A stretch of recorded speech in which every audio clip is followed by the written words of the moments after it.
Hello, everybody. Good news incoming. Here to bring you the good news today, as every day there's good news out there. First story up to bat is about a beer company called Carlsberg who's replacing the old plastic rings used in beer six packs with glue. There are other alternatives to plastic rings, but until it becomes more common, the price to manufacture these environmentally friendly alternatives will stay expensive. Let's hope that this becomes the new norm, as I've seen one too many ads with those plastic rings around a duck's neck. Second up on the list is a news story from the start of this month that's been covered pretty much everywhere already, but groundbreaking news nonetheless. A law from the colonial era in India that criminalized consensual gay sex has finally been overturned, decriminalizing homosexual relationships. This is a big step forward for the LGBTQ movement in India, so let's all just take a respectful bow, as well as give an unanimous middle finger to Stone Age colonial laws. Let's hope the stigma around the LGBTQ movement in India dies with this law. As in the past, this law was used to spread fear and anger. Now let's all be like the hippies of old and spread happiness and love. The third story I'm going to talk about makes me very, very proud to be a Canadian. A father and daughter duo who owned a 7,700 hectare ranch has just gifted this ranch to Calgary's Faculty of Veterinary Medicine. Not only did they gift them this land, but also 1,000 heads of cattle that they were raising as well. This was all valued at over $44 million. All I have to say, it's nice to see that there's still selfless people out in the world. The University of Calgary was quoted as saying, "This provides a platform which is unique in Canada, if not in North America, and will propel our faculty of veterinary medicine into the world stage."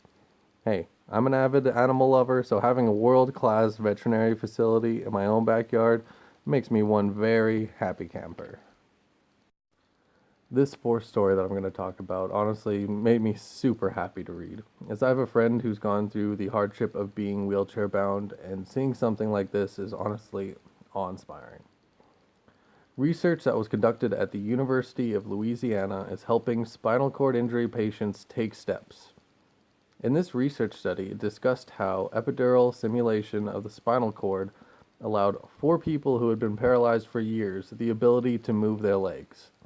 By the way, I'm no doctor and will not even pretend to know about half of what I talk about, but in every video I'll have links to either the news stories or studies I got my information.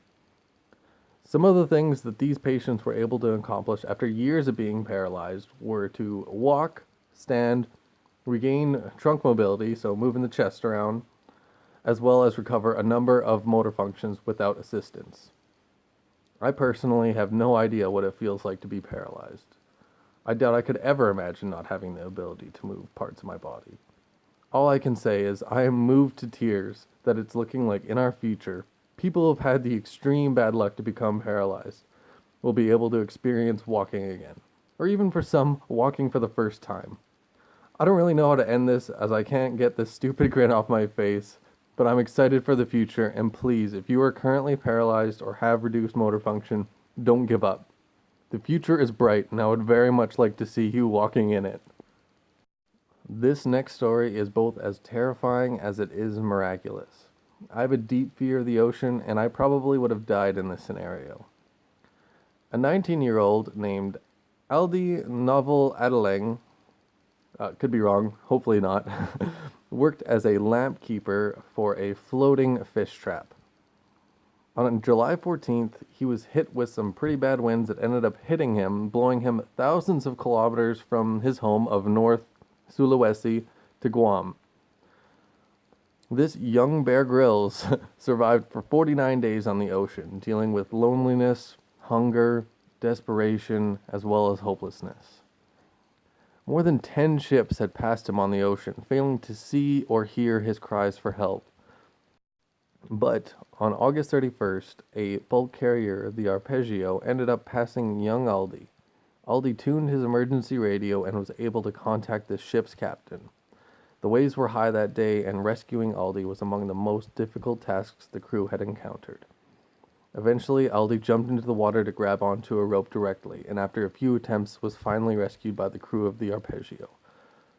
By September 7th, Aldi was in Japan, and on September 8th, Aldi had been flown to Jakarta and is now safe and sound back with his family. All I have to say is, Aldi, you are one badass. To survive 49 days on the ocean with limited resources, you are someone the world just could not lose. I am glad that you are safe and sound back home. Maybe for your next job, try something on land though. My final story for the day is, in my opinion, one of the biggest of this month. Ethiopia and Eritrea, could be wrong, could be right, who knows, have been divided ever since in 1993 Eritrea had a majority voted to split off from Ethiopia. What followed was war, anger on both sides, and families being separated by not being able to safely cross borders. But after a 20-plus year violent conflict, today the border is now open.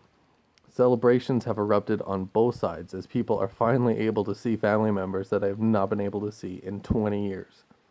The happiness on the faces in the video I sourced is genuine and true.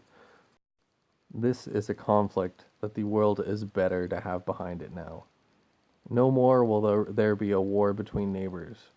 No more will families go silent.